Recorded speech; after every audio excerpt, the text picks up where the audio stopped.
I'm here at the 2023 Longines Luhmühlen Horse Trials to report for Horse and Hound, and today it has been a really exciting first day of competition. We've got a very strong field out here this year, particularly from the Brits. There's 15 British riders and horses on the start list, and we had 9 of those in action on the first day. Brits actually fill the first 4 places after dressage overnight after the first day. We've got Pippa Funnell and her 2019 Burghley winner MGH Grafton Street out in front on a brilliant score of 23.1, followed by Kitty King and Vondry Beats, and then completing the top 3 we have Laura Collett and Capo. I caught up with them to find out more about their tests. Pippa, score of 23.1. You were saying just a minute ago that it was perhaps his best test you've ever done. Yeah, I mean, I'm absolutely delighted with him. I mean, he is, I think he's always been very consistent in that first phase. He's got a lovely brain, and he's got a sort of way that he gets into the arena and he just sort of grows and wants to shine. But his confirmation is a bit short in his neck, so that's where I was pleased with him today, because I felt in his lateral work, I thought his neck was coming a bit longer, and yeah, I was absolutely delighted. I think it was very much a clear round, which makes a change that jockey can get a clear round as well as horse. And of course we saw him win Burghley in 2019. We spoke a little bit earlier about what it means to have him back here. Do you mind me asking you a little bit about that again? Yeah, no problem. I mean, it was so exciting, Burghley, and he was only an 11-year-old, and you thought, gosh, he's really got his whole, career, top-class career in front of him. And obviously, then we had COVID, so that was a real blow, because all of my horses that are just absolutely ready to step up for 5 star then had that. And COVID affected a lot of us in many ways, but you can't be selfish because it was far worse for many more people. But he missed that year obviously, and then when the event did start, I was actually poorly, and then the following year when he should have done a 3-day event, he bruised his pedal bone. He had a sort of nasty time where he bruised his pedal bone badly, and he had to do a lot of rehab work and missed the rest of that year. So that was sort of the second 3-day year he missed, and then this following spring it was a difficult one because I had too many, because it was, I think Victor ran and it was the only one that ran, he couldn't go abroad, and I just couldn't run 3 horses around a 3-day, and I chose the other 2 because they were going better than he was. And then last autumn he did Blenheim and went well at Blenheim. I mean, he was okay, but probably could have done better in the show jumping. And then, last spring he went to Badminton, that's right, and I had a fall at Badminton. And I lost a bit of confidence, and between the 2 of us, I think we just lost our way a little bit. So that's why I went to Blenheim, and then this spring I very much started the season and said to the owners and Jonathan and Jane Clark, who have been such great supporters of mine, they're very dear friends, but I said, let's not make a plan, let's just see how he comes out. And so he came out, and I haven't actually run him very quick cross country. A lot of it's just been about getting the ride better, getting the confidence. And the last run I had on him at Victor, he was super, really good. And actually at Burnham Market, he went Burnham Market and the other in Kelsor, he went into the cross country in pole position, but I didn't run him quick. So I ran him. Try and get the ride right. I'll be honest and say the cross country he's not the easiest to balance, and that's probably the difficulty I have. He makes up ground and got a good stride and can get a bit strong. So I've been working on that this spring, and the way he's been jumping between us, the Clarks and myself, we thought let's come here. And Luhmühlen's a happy place for you as well. You've got some good memories of this event. I've got some very special memories here. It was really my first big senior win back in '91 with Savanity, and then it was obviously a major breakthrough for me personally when I won the European Championships in '99 with Supreme Rock. So it holds very, very special memories. And for you as a rider, of course, you're coming here this week off the back of that big win at Bramham. What kind of confidence does that fill you with? I mean, of course, this whole sport is all about so much about confidence, and I think people underestimate when you have sort of not great spins, or even actually you can lose confidence from other people having, you know, falls or whatever. And you know, there's no question when you're on a roll and your confidence is high, for sure it helps enormously, but not necessarily the actual riding bit, more helps the demons beforehand. But myself, I feel this year I feel I'm in a better place than last, because I feel the last 2 years I've been beating myself up and keeping on questioning whether I should keep going in the sport because of my age. And this year I actually thought, there's no pressure on me whether I need to keep going or not. I'm just making a decision while I'm enjoying it. And while I've got the horses, and as I say, the horses keep me motivated. And when you've had horses for a long time, they're your best mates. If I stop tomorrow, those horses are going to have to go somewhere, because I can't expect to keep them as my pets if I retire. So the horses keep me motivated, and the golden rule is to try and make myself keep having fun. Kitty, another really consistent looking test from him today. How did you feel in there?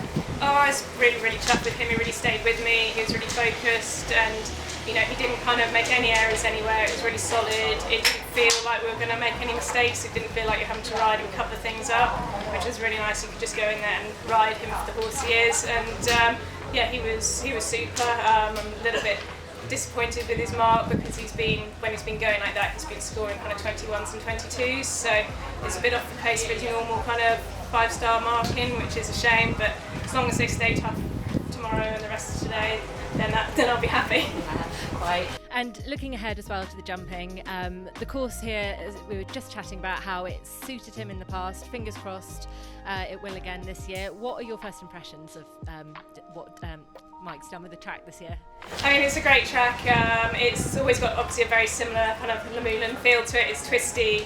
It's very like a CIC to start with. You're kind of twisting around, and lots of fences and lots of combinations are coming up in your face very, very swiftly.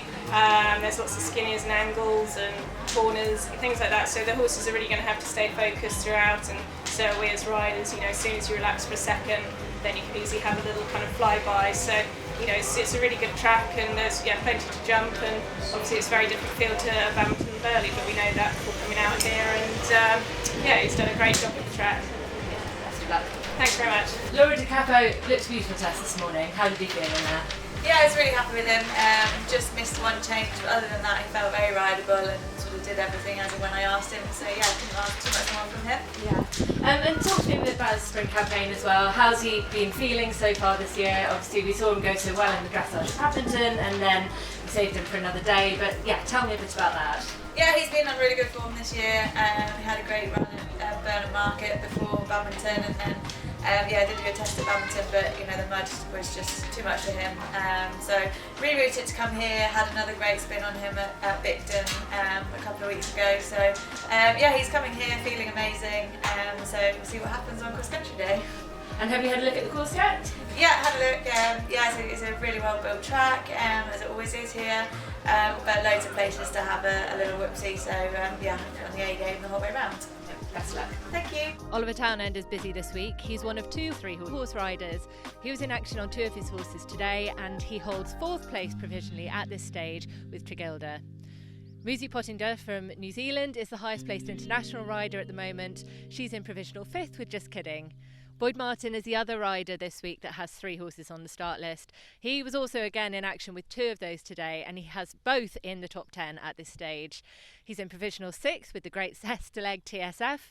He's also holding 8th at the moment with Federman B. Sandwiched in between those 2 rides of Boyd's is Ireland's Isab Power with Senza Fine.